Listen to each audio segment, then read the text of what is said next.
말세 그리스도의 좌담 기록.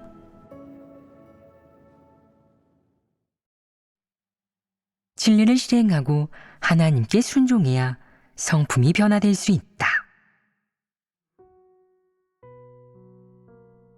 이제 세 번째 부류의 사람, 즉 불신파에 관해 얘기해보자. 불신파는 하나님에 대해 늘 반신반의한다. 이런 부류의 사람도 하나님의 말씀을 듣고 나서 마음속으로 인정하긴 한다. 이도는 오라. 하나님이 성육신하여 하신 말씀이니까.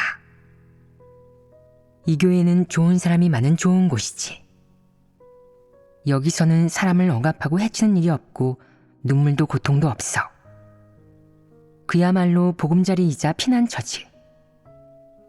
이들은 전국 곳곳, 전 세계 각지에서 왔는데 다들 꽤 상냥해. 마음을 활짝 열고 교제하고 화목하게 지내는 좋은 사람들이지. 상부에서 하는 설교도 역시 다 좋은 설교야. 긍정 에너지가 충만하지. 하나님의 말씀도 다 진리이고 긍정적인 사물이야. 이런 도를 들으면 마음이 윤택해지고 이로운 점도 많아. 사람은 모두 하나님 앞에 살면 위로, 즐거움, 기쁨이 있고 인간 낙원에 사는 느낌을 받아. 하나님 집에서 인재가 되어 기여할 수 있다면 더 좋을 텐데. 그는 하나님의 이런 말씀과 설교를 유명 인사나 위인의 일부 긍정적인 이론과 학설, 그리고 좋은 도리로 여긴다. 그럼 그는 실행하겠느냐? 실행하지 않습니다. 왜 실행하지 않겠느냐? 그가 이런 진리를 실행하는 데는 어려움이 있기 때문이다. 그러려면 고생하고 대가를 치러야 하니 말이다. 그는 이런 말씀은 말로 할 줄만 알면 그만이지 실행까지 할 필요는 없으며 하나님을 믿는 일은 너무 진지하게 대할 필요도 없다고 생각한다. 마치 교계에 있을 때처럼 하나님을 믿는 것은 여가 시간에 하는 일이며 힘이나 좀 쓰고 예배나 좀 드리면 된다고 생각한다. 그는 하나님의 말씀을 완전히 진실하게 받아들이지 못하고 하나님의 말씀에 대해 관념이 생기기도 한다. 예를 들어 하나님이 정직한 사람이 되려면 솔직해야 하고 절대로 거짓말해서는 안 된다고 말하면 그는 동의하지 않고 이렇게 생각한다. 거짓말하지 않으면 사람이라고 할 수 있나? 누구에게나 마음을 활짝 열고 의심도 하지 않고 하나님에게 완전히 순종하면 그건 멍청한 거 아니야? 그는 그렇게 하면 멍청한 짓이니 그렇게 처신해서는 안 된다고 생각한다. 비록 그가 하나님의 말씀이 진리라는 사실은 인정하지만 그에게 하나님의 말씀대로 실행하라고 요구하면 그는 동의하지 않는다. 그래서 이런 부류의 사람은 하나님의 말씀을 대할 때 무성의한 태도를 보인다. 하나님의 말씀이 모두 옳으며 진리라는 사실은 인정하지만 받아들이거나 실행하지는 않는다. 하나님 집에서 사람이 힘을 들이는 것을 필요로 할 때 그도 기꺼이 그렇게 한다. 그러나 그가 힘을 들이는 목적은 무엇이겠느냐? 복을 받고 하나님의 은혜를 더 많이 누리기 위해서이다. 만약 정말로 천국에 들어갈 기회가 있다면 그게 횡재한 거라는 기대를 가지고 있는데 이 정도의 신념을 가지고 있을 뿐이다. 그러나 진리와 하나님의 말씀을 대하는 그의 태도는 어떻겠느냐? 진리와 하나님의 말씀은 그에게는 별로 중요하지 않은 듯하다. 그저 여유 있을 때 연구하는 대상이자 시간을 때우고 보내기 위한 것일 뿐이다. 그는 하나님의 말씀을 전혀 진리로 생명으로 여기지 않는다. 이런 자는 어떤 사람이겠느냐? 이런 자는 바로 불신파다. 불신파는 진리가 사람을 정결케 하고 구원할 수 있다는 사실을 인정하지 않고 진리와 생명이 어떤 것인지도 이해하지 못한다. 하나님을 믿고 구원받는 일, 죄를 범하는 사람의 본성을 어떻게 해결해야 하는지, 이런 일들에 대해서도 아는 듯 모르는 듯하고 흥미를 느끼지 못한다. 그는 이렇게 말한다. 사람은 모두 진공 속에서 살고 있는 것이 아니니까 살아가려면 밥을 먹어야 해. 동물과 별반 다를 게 없지. 사람은 고등동물일 뿐이야. 생존을 위해 살아가야 하지. 그는 진리에 흥미를 느끼지 못하기 때문에 하나님을 몇 년 믿든 설교를 얼마나 듣든 하나님의 말씀이 도대체 진리인지 아닌지도 명확하게 말하지 못하고 하나님을 믿으면 구원받을 수 있는지, 앞으로의 결말과 종착지가 도대체 무엇인지, 이런 것들에 대해서도 잘 알지 못한다. 이는 그 얼마나 어리석으냐. 그는 하나님이 어떻게 사역하여 사람을 구하는지에 대해서 흥미를 느끼지 못하고 사람이 심판과 형벌을 받아들여 구원받는 것에 대해서도 흥미를 갖지 못하며 사람이 어떻게 해야 진리 실제에 진입하고 하나님에게 순종할 수 있는지에 대해서도 흥미가 없다. 더 세세하게는 어떻게 정직한 사람이 되고 본분을 이행하는지 등 이런 것에 대해서도 흥미를 느끼지 못한다. 특히 사람은 절대적으로 하나님에게 순종해야 한다는 얘기를 하면 그는 더욱 반감을 가지며 이렇게 생각한다. 만약 사람이 늘 하나님에게 순종한다면 머리는 두어서 무엇하겠어? 사람이 늘 하나님에게 순종하면 노예가 되는 거야. 불신파의 관점이 나온 것이다. 그는 사람이 하나님에게 순종하는 것은 부질없는 일이자 자신을 낮추는 일이며 존엄을 잃는 일이라고 생각하고 하나님이 사람에게 그렇게 요구해서도 사람이 그렇게 받아들여서도 안 된다고 생각한다. 일부 도에 대해 예를 들어 사람이 은혜를 얻도록 하고 좋은 일과 좋은 행동을 하도록 하는 것에 대해서는 그도 마지못해 받아들이긴 하지만 베드로가 온전케 될 때 수백 번의 시련을 받아들인 것에 대해서는 납득하지 못한다. 그는 이렇게 생각한다. 그건 사람을 가지고 놀고 괴롭히는 거 아니야? 하나님이 모든 것을 주재하시는 건 사실이지만 그렇다고 사람을 그렇게 대하면 안 되지. 그는 하나님의 사역을 진리로 받아들이지 않는다. 그는 하나님이 사람을 구원하는 그런 방식은 노예의 주가 노예를 대하듯 자기 마음대로 대하는 것이라고 생각한다. 그는 이런 식으로 비춰본다. 이런 사람이 진리를 깨달을 수 있겠느냐? 그럴 수 없습니다. 교회에 이런 사람이 없느냐? 있습니다. 그는 스스로 교회를 떠나겠느냐? 그러지 않을 겁니다.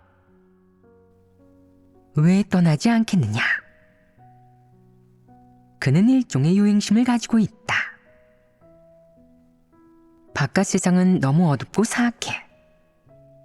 밖에서 지내는 것도 쉽지 않으니 어디서 지내든 마찬가지 아니겠어? 그냥 교회에서 지내자. 하나님의 은혜도 누릴 수 있으니까 손해볼 것도 없지. 여기에는 먹을 것도 마실 것도 있어. 여기 사람도 나쁘지 않고 나를 괴롭히는 사람도 없잖아. 게다가 사람이 본분을 이행하면서 헌신하고 대가를 치르면 하나님의 축복도 받을 수 있고 말이야. 이건 손해보지 않는 장사야. 그는 국리 끝에 교회에 남을 만한 가치가 있다고 생각한다. 만약 언젠가 그가 더 이상 교회에 남아있을 만한 가치가 없고 얻을 이익도 없다고 느끼면 그는 하나님을 믿는 게 재미없다고 생각하고 교회를 떠나고 싶어 할 것이다. 그는 이렇게 생각한다. 어차피 나도 별로 손해본 거 없잖아. 성심성의껏 노력한 것도 아니고. 나는 기술도 있고 실무도 알고 졸업장도 있으니까 사회에 나가서도 예전처럼 지낼 수 있어. 그러면 거액의 재산도 벌고 관직에도 오를 수 있을 거야. 그럼 얼마나 좋아. 그는 이런 관점을 가지고 있다. 하나님이 한 말씀과 선포한 진리는 이런 부류의 사람 눈에는 심지어 어느 대통령의 연설만큼의 가치도 없다.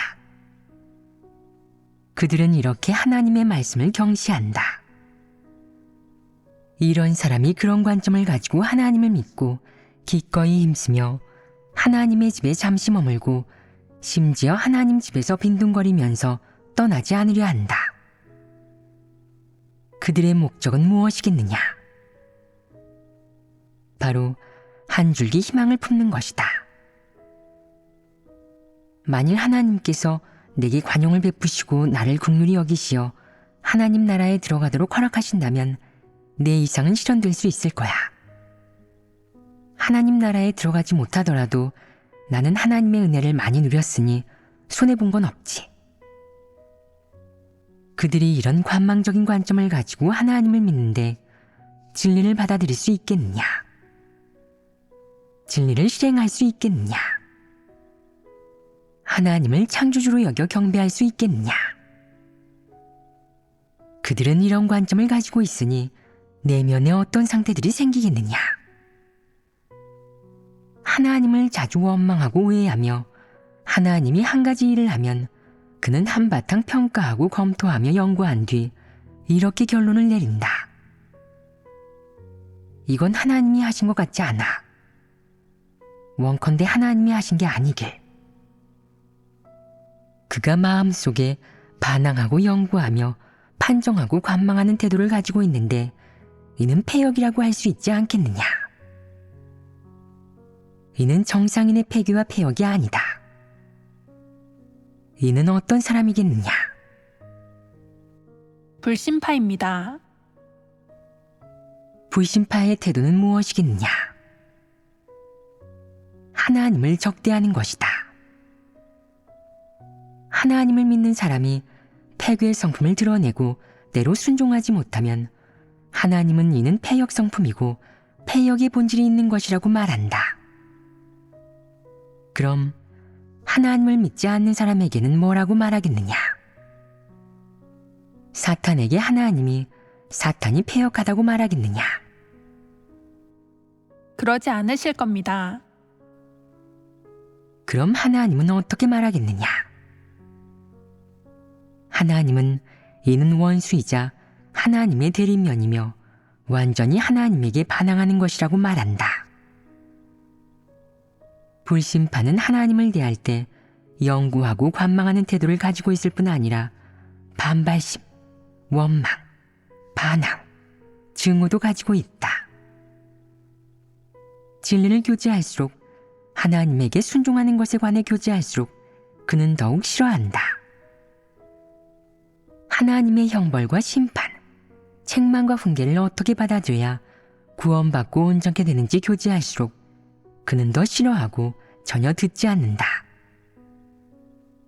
이런 것을 교제하는 걸 들으면 그는 가만히 앉아있지 못하고 안절부절 못하며 뜨거운 가마 속의 개미처럼 초조하고 불안해한다. 만약 클럽이나 술집에 가라고 하면 그는 초조해하지 않고 기뻐한다. 그는 거기서는 아무런 구속도 받지 않고 즐겁게 머물 수 있으며 그렇게 살아갈 수 있다면 아주 가치 있는 것이라고 생각한다. 그는 늘 진리만 듣는 것을 귀찮게 여기고 듣기 싫어한다. 듣는 것조차 싫어하는데 받아들일 수 있겠느냐? 절대로 불가능하다. 그는 내면에 소극적이고 반발하며 증오하는 상태가 있고 늘 연구하고 관망한다. 무엇을 연구하겠느냐? 늘 하나님의 말씀을 연구한다. 이는 단지 분량이 작은 문제가 아니다. 그는 불신파이고 악한 자이다. 이런 부류의 사람은 늘 하나님의 대립면에 서서 연구하고 관망하며 반발하면서 진리는 전혀 받아들이지 않는다. 그는 이렇게 생각한다. 진심으로 하나님을 위해 헌신하는 사람은 다 바보야. 진리를 추구하고 실행하는 사람도 다 바보야. 집도 버리고 가족도 보살피지 못하면서 오로지 하나님만 믿다니 그렇게 믿다가 결국 다 가난해지고 남에게 무시당하지. 이방인이 입은 옷이 얼마나 트렌디한지 봐. 그에 반해 너희는 입은 옷이 그게 뭐야? 나는 너희처럼 그렇게 멍청하지 않아. 나는 만일에 대비하겠어. 일단 육적 향락부터 추구하고 보자. 이게 현실적이지. 이것이 바로 불신파의 몰골이다. 하나님의 현현사역이 막 시작됐을 때는 따르는 자의 수가 많지 않았다. 기껏해야 수만 명 정도였고 본분을 이행하는 사람도 수천 명 정도에 불과했다. 나중에 복음 사역이 확장되기 시작하고 사역이 성과를 거두면서 본분을 이행하는 사람이 점차 늘어났다. 어떤 사람들은 두각을 드러내고 개인의 재능을 펼칠 수 있는 것을 보고 뒤따라 본분을 이행하기 시작했다. 나는 이렇게 말했다. 이상하네. 하나님 집 사역이 확장되니 나와서 본분을 이행하는 사람이 왜 이렇게 많이 늘었지? 이 사람들이 예전에는 다 어디에 숨어 있었지? 사실 그들은 일찍이 계획해 놓은 것이다. 난 하나님 집의 사역이 확장되면 갈 거야. 그렇지 않으면 가지 않을 거고 힘쓰지 않을 거야. 이는 어떤 사람이겠느냐? 이는 투기파이다. 투기파는 모두 불신파로 구경거리를 쫓아온 것이다. 하나님 집 사역은 겉으로 보면 사람이 하는 것 같지만 실제로는 모든 것이 다 하나님이 인도하고 이끌고 있으며 성령이 하고 있다. 이는 의심할 바 없이 확실하다. 하나님이 스스로 자신의 사역을 하고 하나님의 뜻이 막힘없이 이루어지게 하는 것. 이토록 큰 사역은 사람이 할 수 있는 것이 아니다. 사람은 할 수 없다. 이는 모두 하나님 말씀의 권병, 하나님의 권병으로 거둔 성과다. 사람은 이 점을 간파하지 못하고 이렇게 생각한다. 하나님 집의 세력이 커진 데는 나도 몫이 있으니까 때가 되면 공적기록부에 내 이름 쓰는 걸 잊지 말아야 할 텐데. 이는 어떤 사람이겠느냐? 이방인의 말로 하면 바로 속셈이 아주 악랄하다 라고 할 수 있지 않겠느냐? 이 사람들은 속셈이 악독하다. 물론 사람이 진리를 받아들일 수 있다면 초반에 이런 속셈과 관점을 가지고 있거나 사람의 믿음이 너무 작더라도 하나님은 기억하지 않는다. 사람의 이런 관점과 태도를 폭로하는 것은 단지 사람이 올바른 인생길을 걷고 하나님을 믿는 정상궤도에 들어서도록 하려는 것이다. 관망하거나 연구하지 마라. 하나님은 내가 연구할 대상이 아니고 내가 망원경으로 관찰할 대상도 아니다. 하나님의 존재, 하나님이 구원 사역을 하는 것은 내가 어떤 근거로 연구해낸 결과가 아니다. 이는 사실이다. 인정하는 사람이 있든 없든, 믿는 사람이 있든 없든, 따르는 사람이 있든 없든, 하나님이 이토록 큰 사역을 한 것은 볼 수도 있고 만질 수도 있는 엄연한 사실이다. 하나님이 이루려는 일은 그 어떤 사람도 가로막을 수 없고 바꿀 수 없으며 그 어떤 세력도 저지할 수 없다. 이는 하나님이 이룬 사실이다. 방금 세 번째 부류의 사람, 즉 불신파에 관해 얘기했다. 이 부류의 사람은 하나님을 믿을 때 관망하고 투기하며 연구한다. 만약 복을 받을 일말의 희망조차 사라진다면 도망갈 것이고 자신을 위한 퇴로를 마련해 둘 것이다. 이런 사람이 만약 지금부터 자신을 반성하기 시작하고 뉘우치는 마음을 갖는다면 아직 늦은 것은 아니다. 죽을 때가 되지만 않았다면 아직 희망은 있다. 그러나 한사코 회개하지 않고 계속 관망하며 끊임없이 하나님에게 반항한다면 하나님은 분명 그를 이방인으로 여겨 처분할 것이고 재난 속에 버려두고 돌보지 않을 것이다. 사람의 본질에 따르면 사람은 원래 먼지에 불과하다. 하나님이 너에게 숨결을 불어넣고 너를 피와 살이 있는 산사람으로 변하게 해 살아가게 한 것이다. 너의 생명은 하나님에게서 비롯됐다. 하나님은 너를 쓰기 전에 너에게 먹는 것과 입는 것, 그리고 너의 모든 것을 공급해 주었는데 하나님이 너를 쓸 때 너는 도리어 주랭랑을 치고 늘 하나님과 반대 방향으로 가며 늘 하나님의 반대편에 선다. 하나님이 이런 너를 쓸 수 있겠느냐? 하나님은 너를 방치할 것이다. 태초에 창세할 때에도 율법 시대나 은혜 시대에도 그리고 현재의 말세에 이르기까지 하나님은 사람에게 많은 말씀을 했다. 사람에게 묵시한 것이든 아니면 직접 대면에 말씀한 것이든 부지기수라고 할 수 있다. 하나님이 이토록 많은 말씀을 한 목적은 무엇을 위한 것이겠느냐? 바로 사람이 하나님의 뜻을 깨닫고 이해하도록 하고 하나님의 마음을 알도록 하려는 것이다. 또 이런 말씀을 얻고 나면 성품 변화에 이를 수 있고 구원받고 생명을 얻을 수 있다는 사실을 알고 그런 다음 이런 말씀을 받아들일 수 있도록 하려는 것이다. 하나님이 이토록 많은 말씀을 한 것은 단지 이 목적을 위한 것이다. 사람이 이런 말씀을 받아들이고 하나님의 각종 사역 방식을 받아들이면 최종적으로 어떤 성과를 거두겠느냐?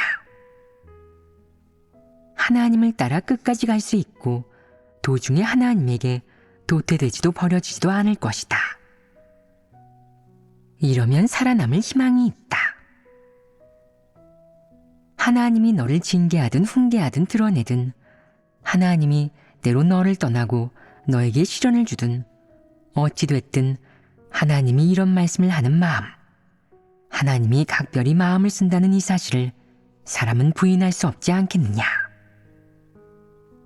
그러니 사람은 시시콜콜 따지면서 늘 소인의 마음으로 군자의 생각을 헤아리려 했어도 하나님을 오해해서도 안 된다는 것이다. 내가 원래 어떤 옳지 않은 관점을 지키고 있었든 내 내면의 상태가 어떻든 내가 하나님의 말씀을 받아들여 너의 생명, 너의 실행 원칙, 그리고 내 길의 방향과 목표가 되게 한다면 너는 결국 한 걸음 한 걸음 하나님의 요구를 충족시킬 수 있을 것이다. 다만 우려스러운 점은 무엇이겠느냐? 우려스러운 점은 바로 사람이 하나님의 말씀을 도리, 규례, 글귀, 그리고 구호로 듣고 대하는 것. 심지어 하나님의 말씀을 연구 대상으로 삼고 하나님을 연구하고 반항하는 대상으로 삼는 것이다. 이러면 골치 아파진다. 이런 사람은 하나님이 구원할 대상이 아니다. 하나님은 구원할 수가 없다. 하나님이 너를 구원하지 않는 게 아니라 내가 하나님의 구원을 받아들이지 않는 것이라고 말할 수밖에 없다. 이는 사실이기도 하다. 사람이 하나님을 따라 끝까지 걸어가고 성품 변화를 이루려면 가장 중요한 것은 무엇이겠느냐? 진리를 받아들이고 실행하는 것. 이것이 가장 중요하다. 이는 진리를 추구할 때 가장 핵심적으로 실천해야 하는 것이다. 하나님의 말씀을 실행하고 체험하는 것은 가장 중요하게 실천해야 하는 것이며 사람의 생명 진입과 직접적으로 관련이 있다. 진심으로 하나님을 믿는 사람은 어떤 일이 닥치든 모든 일에서 진리를 구하고 진리를 실행할 줄 알아야 한다. 이것이야말로 하나님의 사역을 체험하는 것이다. 이렇게 몇 년 체험하면 진리를 깨닫고 실제에 진입할 수 있다. 그러니 언제든 하나님의 말씀을 실행하고 체험하는 일을 잊어서는 안 된다. 일이 닥치면 너는 항상 마음속으로 곰곰이 생각해야 한다. 이 일에서 하나님의 말씀을 어떻게 실행하고 체험해야 할까? 이 일은 어느 측면의 진리와 관련되어 있을까? 어떻게 해야 진리를 실행하는 것일까? 이것이 바로 진리 추구에 공을 들이는 것이다. 이렇게 몇 년 실행하고 체험하면 너는 서서히 하나님을 믿는 정상 궤도에 진입하고 올바른 인생길을 걸을 것이며 방향이 생길 것이다. 어떤 일이 닥치든 늘 머리로 분석하고 연구하며 항상 자신의 방법으로 해결하는 길은 통하지 않는다. 내가 이런 방식에 따라 실행한다면 하나님의 마음에 합하고 성품 변화에 이르는 것은 불가능하다. 영원히 불가능하며 이 길은 옳지 않다. 명리와 지위를 추구하는 방법으로 구원받으려 한다면 너는 헛수고하는 것이다. 이미 많은 자들이 실패에 넘어졌다. 일부는 거짓 리더로 규정되고 또 일부는 적그리스도로 규정되어 모두 도태됐다. 교회에서 두각을 나타내고자 하는 것은 소용없다. 역시 베드로의 길을 걷는 것, 즉 진리를 추구하는 것이 가장 안전하고 위험성이 없다. 이제 무엇이 가장 중요한지 똑똑히 알겠느냐? 진리를 받아들이고 실행하는 것이 가장 중요하다. 하나님의 말씀을 읽는 것은 진리를 묵상하고 얻기 위해서다. 연구하지 마라. 절대 연구하지 말고 반발하고 대항하는 감정도 가지지 말며 일단 이런 내적 상태가 생기면 서둘러 성찰하고 해결해라. 내가 가지고 있는 이런 폐괴 문제들이 계속해서 해결되고 내적 상태가 점점 더 좋아지고 폐괴 표출이 갈수록 줄어들면 결국 성과가 하나 생길 것이다. 즉, 하나님과의 관계가 점점 정상적으로 바뀌고 갈수록 하나님을 경외하는 마음이 생기며 마음도 하나님에게 점점 가까워질 것이다. 또한 본분을 이행하는 성과도 점점 더 좋아지고 하나님에 대한 사랑과 믿음도 계속 커질 것이다.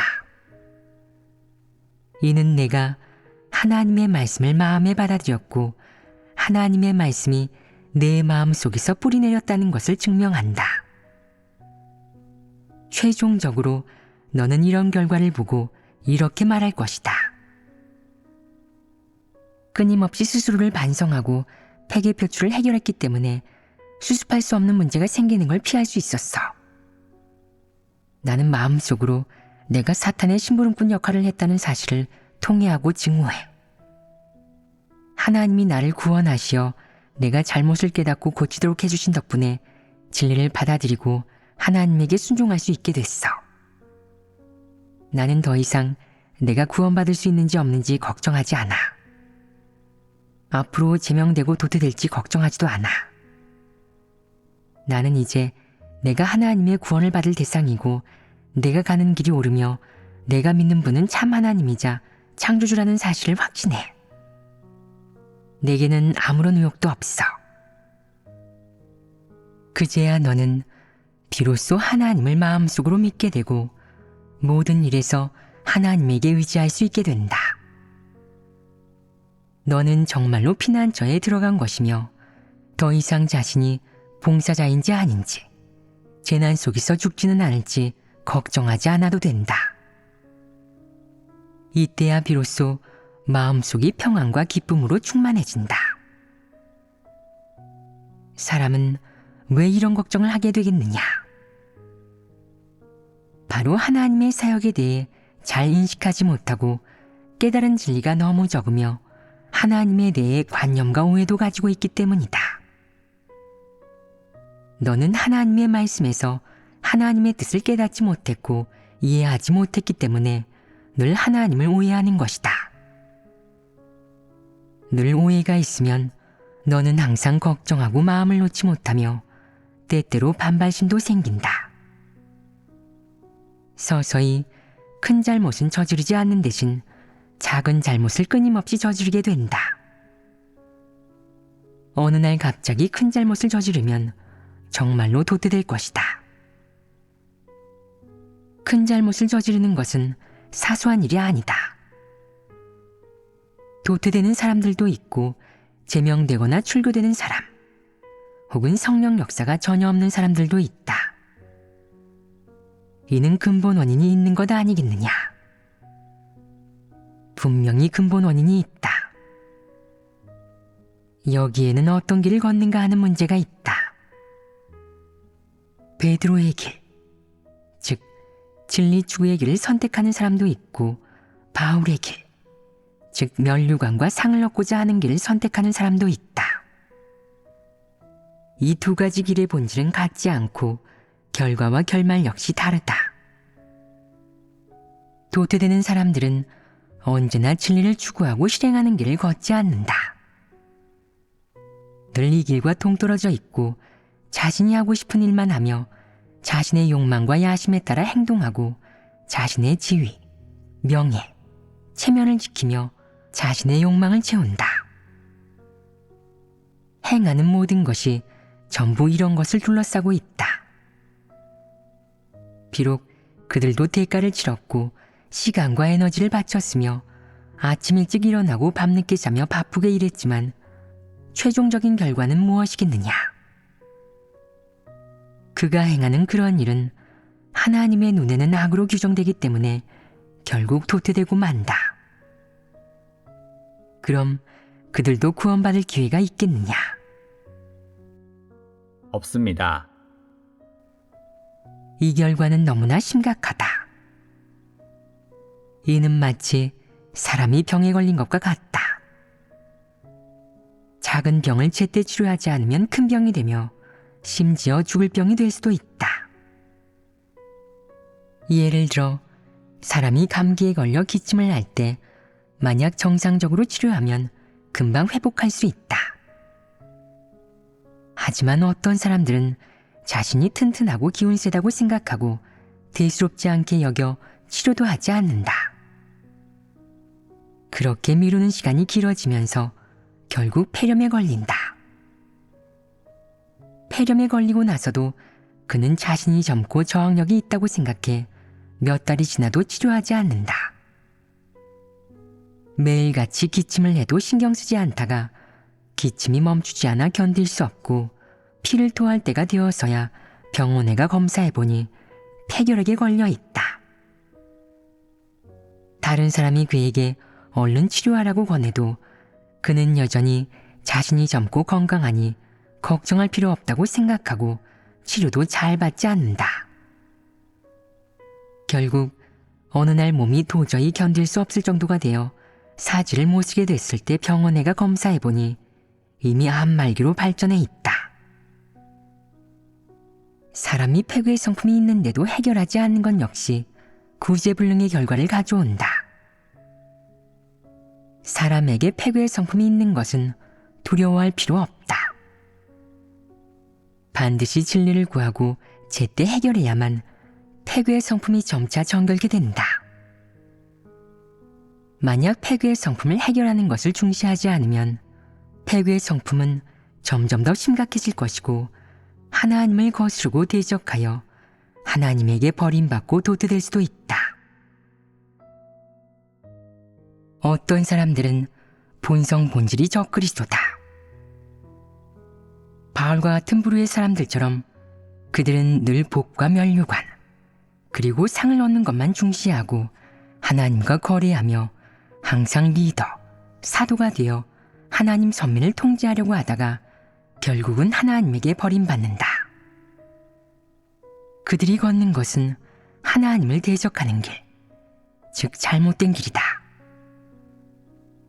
어떤 사람들은 진리를 사랑하지 않고 명리, 지위, 이익을 추구하는 것이 옳지 않다는 것을 분명히 알면서도 잘못된 길을 선택한다. 하나님은 거듭 충고하고 매우 고심하며 하나님 선민을 온갖 방법으로 위로하고 권면하고 일깨워주고 경고할 뿐 아니라 폭로하고 책망하며 꾸짖기도 한다. 하나님은 수많은 말씀을 하지만 사람은 대수롭지 않게 생각해 귓전으로 흘리고 실행하지 않으며 예전대로 자신의 속셈과 욕망에 따라 스스로의 지위, 체면, 허영을 지킨다. 모든 방면에서 자신의 이익을 도모하고 자신의 체면과 장래를 위해 계획하고 행동하며 머리를 쥐어짜기도 하고 어떤 대가도 아끼지 않는다. 마음속으로 이렇게 생각하기도 한다. 내가 하나님을 위해 헌신하니까 나를 위하여 영광의 면류관이 예비되어 있겠지. 이렇게 바울이 했던 말까지 내뱉는다. 사실 그는 자신이 걷는 길이 어떤 길인지 모르고 하나님에게 정죄된 사실도 알지 못한다. 결국 어느 날 큰 화를 초래하면 그가 회개할 줄 알겠느냐. 그때가 되어도 그는 반항까지 하며 이렇게 말할 것이다. 난 고생하면서 공을 세웠어. 내가 공로는 없어도 고생은 했고 설령 고생은 안 했더라도 이미 지쳐버렸다고. 그가 한 그런 일은 한 푼의 가치도 없다. 그게 선행이겠느냐? 본분을 이행한 것이겠느냐? 진리를 실행한 것이겠느냐? 그건 자신의 경영을 버린 것이다. 이 기간 그는 너무 심오해 헤아릴 수 없는 수많은 글귀와 도리로 무장했고 달변가가 되었으며 열심히 뛰어다니고 헌신했지만 그 어떤 실제 사역도 하지 않았다. 주변 사람을 잘 구슬려서 다들 그를 싸고 돌고 그는 이미 왕노릇을 하게 되었으니 마음속에는 하나님의 지위가 조금도 없다. 이는 악을 행한 것 아니겠느냐. 진리를 조금도 실행하지 않았으니 최종적인 결과가 무엇인지는 말할 필요도 없다. 이런 상황에서도 그는 면류관을 원하니 뻔뻔스럽기 그지없다. 그야말로 후한무치하다. 왜 이런 부류의 사람은 결국 도태되고 나서도 이치를 따지겠느냐. 그는 교회의 사역을 방해하고 교란하면서 온갖 악행을 일삼고도 왜 하나님에게 이치를 따지고 당당하게 말하겠느냐. 그가 이렇게 하나님을 대적하는 것은 무슨 문제겠느냐. 너희가 말해보아라. 그가 이렇게 하는 것은 이성적인 것이냐? 양심과 이성이 있는 것이냐? 정상적인 사람은 하나님의 말씀을 이토록 많이 들었으면 하나님이 그를 어떻게 대하든 그의 관념에 부합하든 부합하지 않든 최소한 하나님의 말씀은 진리이며 모두 옳다고 인정해야 한다. 설령 그중 한마디가 사람의 관념에 부합하지 않더라도 하나님을 판단해서는 안 되고 순종하는 마음을 품어야 옳은 것이다. 사람이 만약 하나님의 말씀이 진리라는 사실을 인정하고 하나님 앞에 순종할 수 있다면 이는 하나님을 하나님으로 대하는 것 아니겠느냐.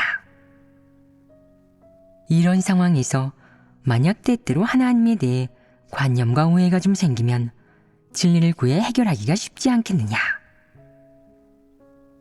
핵심은 사람이 하나님의 말씀과 사역을 인정해야 한다는 것이다. 이것이 전제 조건이다.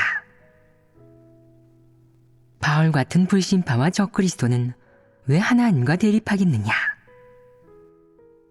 하나님을 하나님으로 대하지 않기 때문입니다.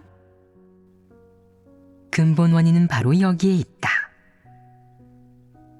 그가 아무리 말주변이 좋고 아무리 열심히 사역하며 뛰어다녀도 아무리 고생하고 큰 대가를 치러도 그는 처음부터 끝까지 하나님의 말씀을 진리로 여기지 않았다. 그런데 그가 진리를 깨달을 수 있겠느냐? 그럴 수 없습니다. 그래서 하나님이 그를 이렇게 처리할 때도 그는 의견이 있고 저렇게 처리할 때도 불복한다. 그는 피조물이 가져야 할 이성을 조금도 갖추고 있지 않은 것이다. 이는 한 가지 사실을 증명하는데 그것은 바로 그가 진리를 받아들인 적이 단 한 번도 없다는 것이다. 만약 지난 몇 년간 그가 하나님의 말씀을 진리로 여겨 받아들이고 실행하며 하나님의 말씀에 귀 기울였다면 그는 이렇게 방자하게 굴며 반항하지는 않았을 것이다. 하나님의 안배와 그에 대한 하나님의 처리에 반항하지 않았을 것이고 이런 감정도 없었을 것이며 기껏해야 마음이 조금 불편하고 후련하지 않을 따름이었을 것이다. 폐괴된 인류는 모두 정상적인 연약함을 갖고 있지만 최소한 몇 가지 최저선은 지켜야 한다. 우선 본분 이행을 포기해서는 안 된다. 언제든 하나님이 내게 임무를 주시면 잘하든 못하든 전력을 다하고 힘이 닿는 데까지 최선을 다해야 해. 설령 하나님이 나를 좋아하지 않으시거나 마음에 들어하지 않으셔도 최소한 내게 주신 임무는 넘겨받아 잘 수행해야 해. 이것이 이성적이다. 본분은 포기해서는 안 된다. 그리고 하나님을 부인해서는 안 된다. 하나님이 나를 어떻게 대하고 처리하시든 형제자매가 나를 어떻게 배척하고 폭로하든 다들 나를 저버리든 내 마음속에서 하나님의 지위는 변하지 않고 내가 사람으로서 서 있어야 할 지위도 변하지 않아. 하나님은 영원히 나의 하나님이셔. 하나님의 본질과 신분도 변하지 않아. 나는 그분이 나의 하나님이시라는 사실을 영원히 인정할 거야. 이런 이성도 갖춰야 한다. 또 무엇이 있느냐? 하나님이 어떻게 대하고 처벌하시든 순종해야 합니다. 이는 최소한의 것이다.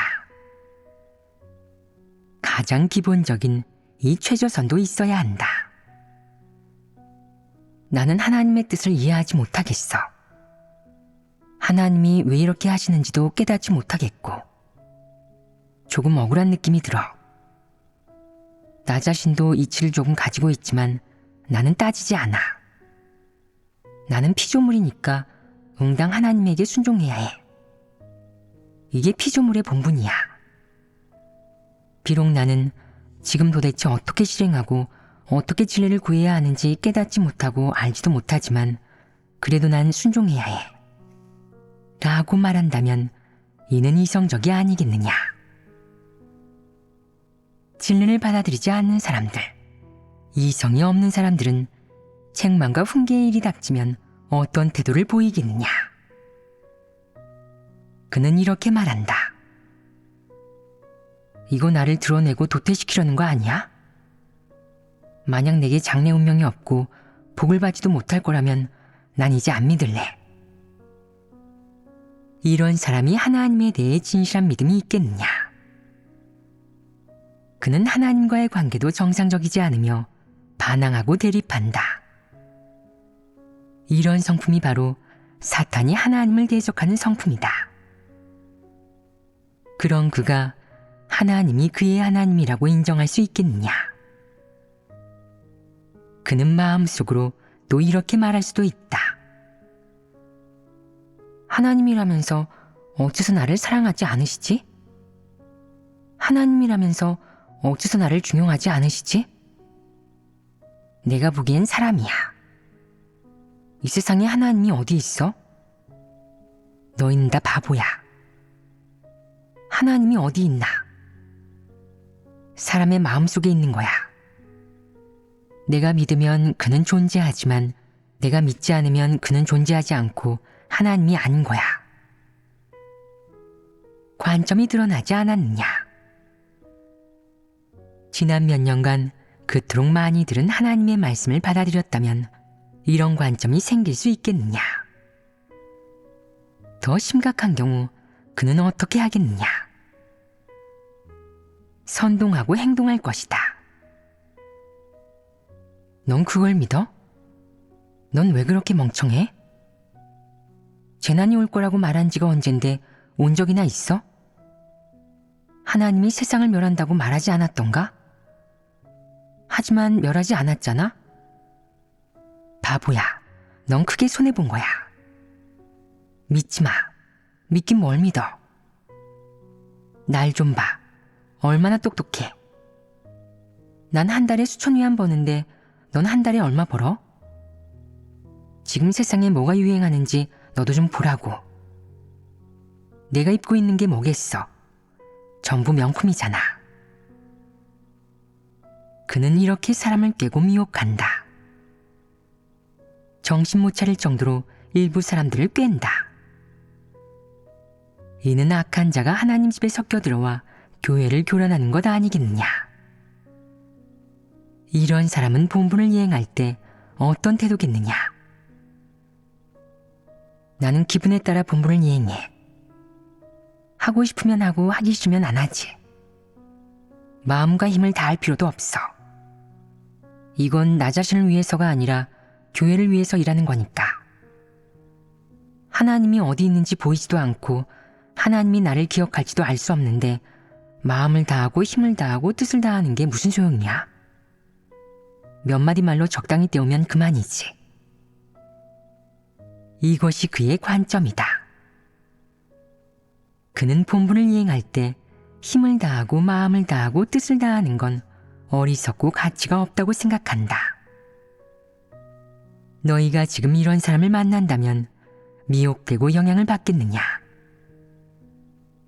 만약 토대가 없고 진리를 깨닫지 못한 사람이라면 분명 미혹되고 영향을 받을 것이며 시간이 지나면서 손해도 볼 것이다.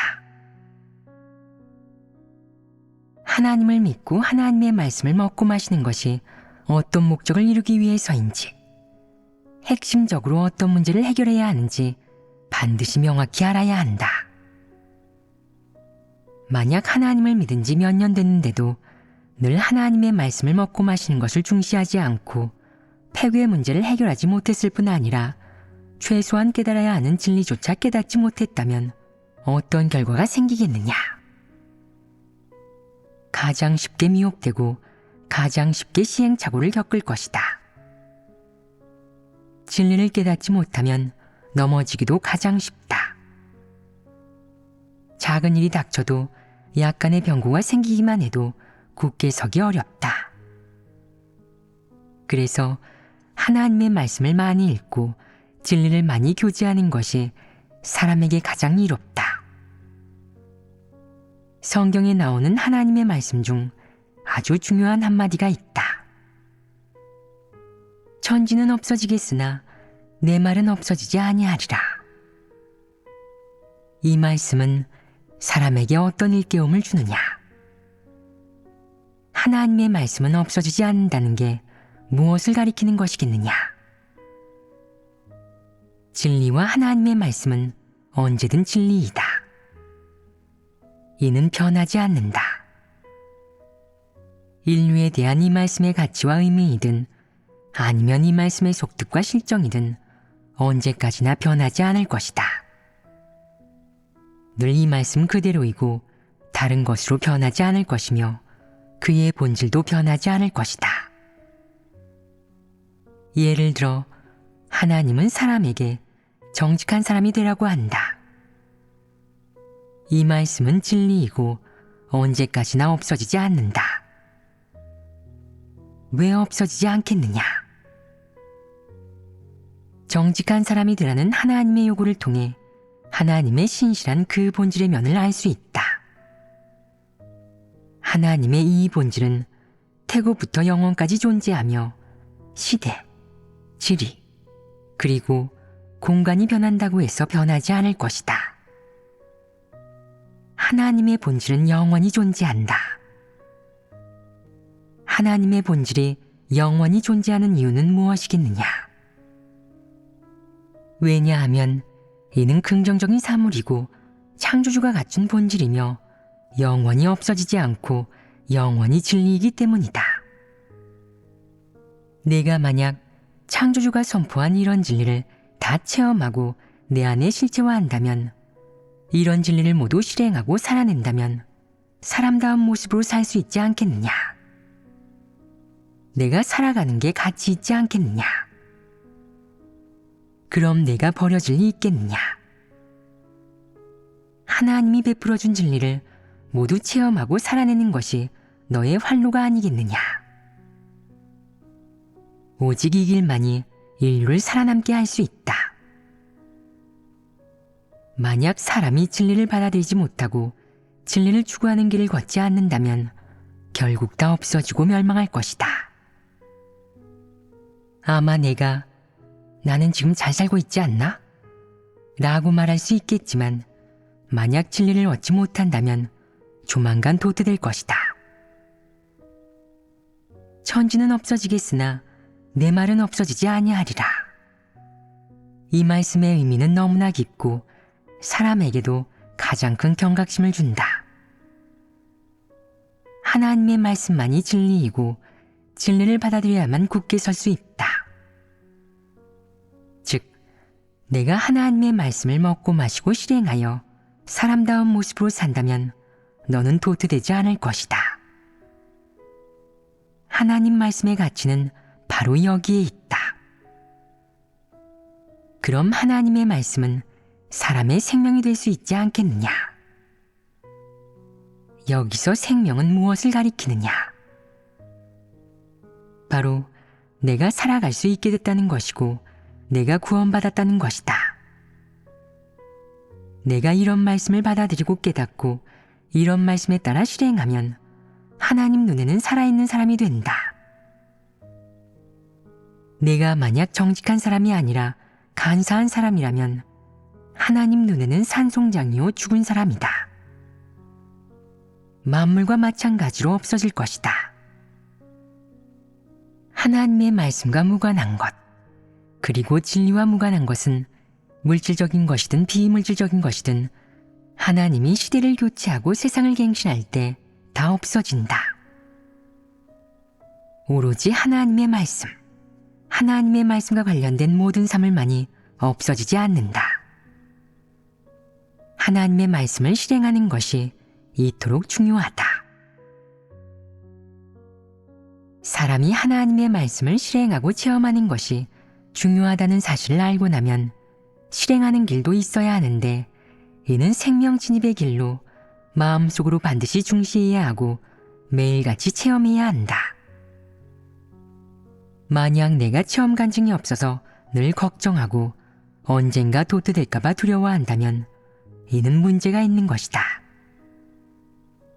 진리를 사랑하지 않는 사람은 늘 하나님의 말씀을 실행하지 않고 체험하지 않는다. 이는 단지 믿음이 없는 것만은 아니다. 가장 주된 것은 사탄 본성의 지시를 받은 것이다. 복을 받으려고만 하고 진리를 사랑하지 않는 속셈이 지배하면 좋은 결과가 없다. 그럼 어떻게 해야 하겠느냐? 절대로 이런 속셈이 안에서 판치도록 내버려 둬서는 안 된다.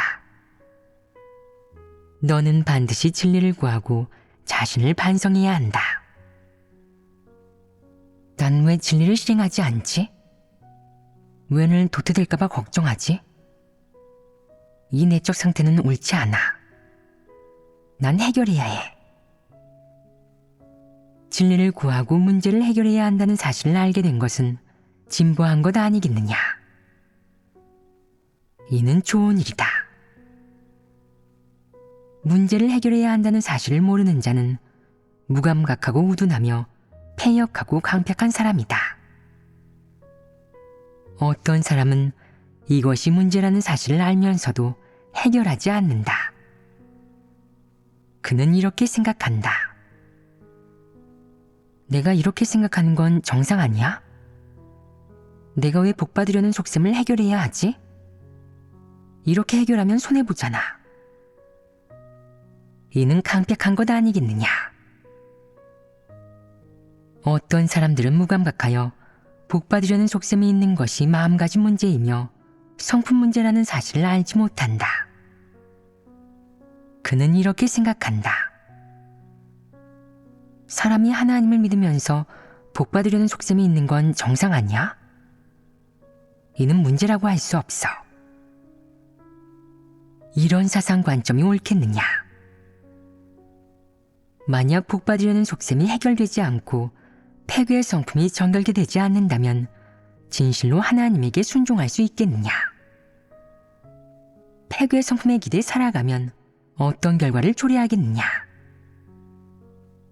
이는 마치 몸이 불편하면 감기에 걸리려고 한다는 것을 알고 서둘러 약을 먹는 사람이 있는 반면 무감각해서 몸속에 염증이 생겨도 알지 못하고 내내 남에게 자신이 요 며칠 편치 않다고 말하기만 하면서 이것이 감기의 전조 증상이라는 것을 모르고 대수롭지 않게 여기는 사람도 있는 것과 같다.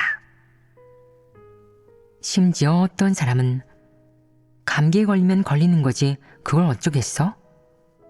라고 생각하며 마셔야 할 물도 마시지 않고 먹어야 할 약도 먹지 않고 버티다가 결국 감기에 걸려 며칠 동안 아파서 많은 일을 그르친다. 사람이 자신의 각종 내적 상태를 대하는 태도는 병을 대하는 태도와 같다. 어떤 사람은 작은 문제는 제때 해결하는 반면 큰 문제는 조금도 해결하지 않는데 이렇게 미루다가 폐괴의 성품이 조금도 해결되지 못하고 생명 진입도 없어 생명이 손해를 본다. 이는 무지몽매한 것 아니겠느냐? 너무 우매한 사람은 진리를 얻지 못하고 결국 생명을 망쳐버린다. 이렇게 하나님을 믿으면 절대로 하나님에게 구원받을 수 없다. 진리 추구는 반드시 자신을 반성하고 인식하는 것에서부터 시작해야 한다. 어떤 일이 닥치든 늘 자신 내면의 상태를 반성해야 하고 어떤 잘못된 사상관점이 있는지, 어떤 패역한 상태들이 있는지 다 인식하고 해결해야 한다. 시간이 좀 지나 다시 다른 환경과 다른 일이 닥치면 또 일부 잘못된 관점과 잘못된 내적 상태들이 생길 테니 이 역시 진리를 구해 해결해야 한다.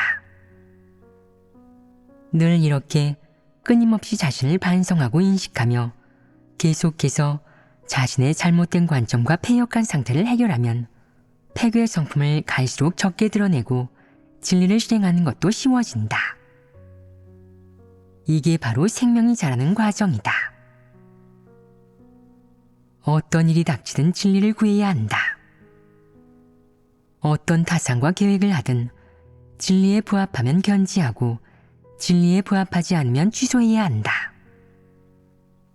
그러고 나서 정의를 동경하고 진리에 공을 들이며 하나님을 인식하기 위해 하나님의 요구에 닿기 위해 노력해야 한다. 이렇게 하면 자신의 결함과 폐괴 표출을 더 많이 발견할 수 있고 진리를 간절히 사모하는 마음이 생긴다. 이렇게 한동안 체험하면 일부 진리를 깨달을 수 있고 하나님에 대한 믿음도 점점 더 커진다. 이런 실행길을 갖지 않으면 진리를 실행한다고 할 수 없다.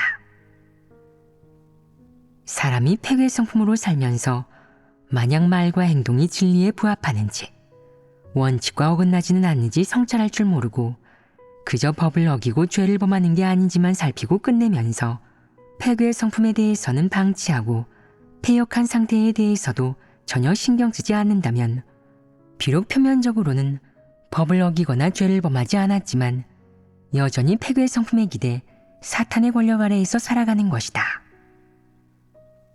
이는 사실이다. 이런 사람은 진리 실제를 살아내지 못했으니 구원에 이른 사람이 아니다. 사람은 세상에서 몇십 년 살면서 세상의 일에 대해 잘 알게 되면 자신이 똑똑하다고 생각하고 자신만이 옳다고 생각하며 대단하다고 여긴다. 그러나 진리 앞에서 폐괴된 인류는 모두 바보이고 지적장애인이다. 이는 보잘것없는 인류가 하나님 앞에서 영원히 갓난아이인 것과 마찬가지다. 구원받고자 하는 건 간단한 일이 아니다. 반드시 많은 진리를 깨달아야 하고 일정한 분량까지 자라야 한다. 사람이 의지가 생긴 뒤에는 적절한 환경도 필요하다. 점진적으로 진리를 실행하면 사람의 믿음이 조금씩 자라나고 하나님에 대한 사람의 의욕과 오해는 점점 줄어든다. 하나님에 대한 의욕과 오해가 점점 줄어들면 사람의 믿음은 커지고 일이 닥쳐도 진리를 구할 수 있게 된다. 진리를 깨닫고 진리를 실행할 수도 있게 되어 소극적이고 부정적인 것들은 갈수록 줄어들고 적극적이고 긍정적인 것들은 늘어나며 진리를 실행하고 하나님에게 순종할 수 있는 순간도 늘어난다.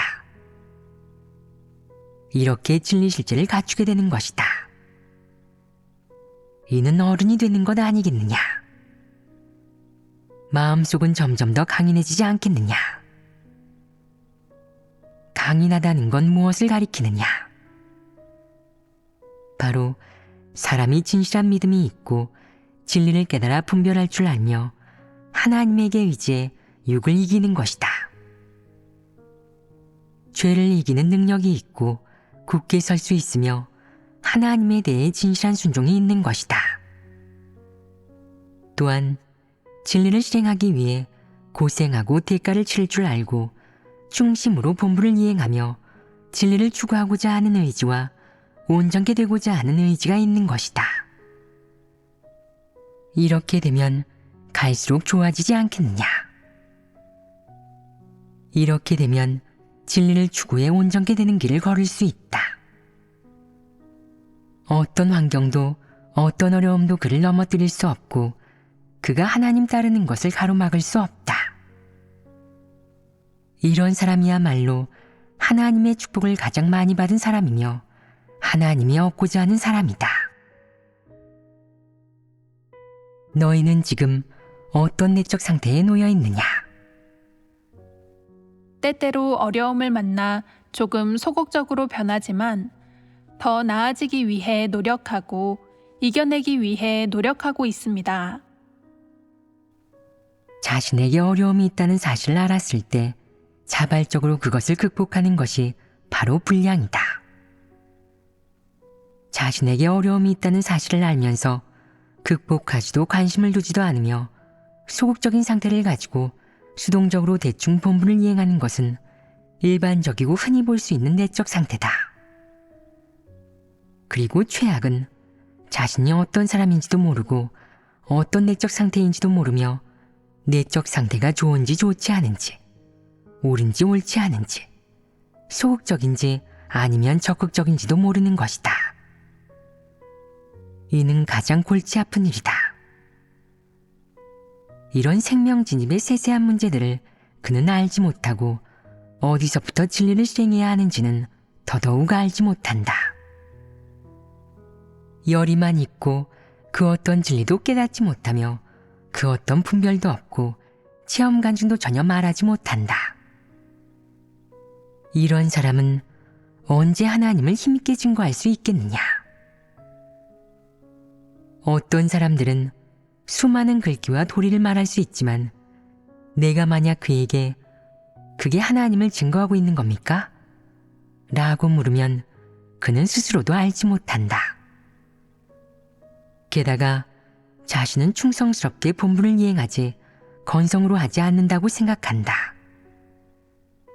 그는 자신이 뭐든 잘하고 뭐든 남보다 낫다고 생각하며 다른 사람이 연약해지면 이렇게 권하기도 한다. 왜 이렇게 연약해요? 하나님을 사랑해봐요. 지금이 어느 때인데 아직도 연약해지다니요. 이런 사람은 딱 봐도 실제가 별로 없고 생명 성품이 변화하는 정상적인 상태와 과정도 이해하지 못하면서 내가 어느 때인데 아직도 연약해. 지금이 어느 때인데 아직도 과정을 보살펴. 라는 흔히들 말하는 도리로 다른 사람을 채찍질하고 교육할 뿐 아무런 실제적인 문제도 해결하지 못한다. 자신의 내적 상태를 간파하지 못하고 진실로 자신을 인식하지 못하는 것은 분량이 작다는 것을 가장 잘 드러내는 모습이다. 진리를 실행할 줄 모르고 규례 지키기를 좋아하는 것은 분량이 작은 것이다. 본분을 잘 이행하고 싶어하고 일을 잘 처리하고 싶어하지만 지켜야 할 원칙이 무엇인지 모르고 그저 자신의 기호에 따라 행동할 줄만 아는 것은 분량이 작은 것이다. 다른 사람이 체험 간증을 얘기해도 듣고 나서 분별할 줄 모르고 자신이 어떤 이점과 교훈을 얻어야 하는지도 명확히 말하지 못하는 것 또한 분량이 작은 것이다.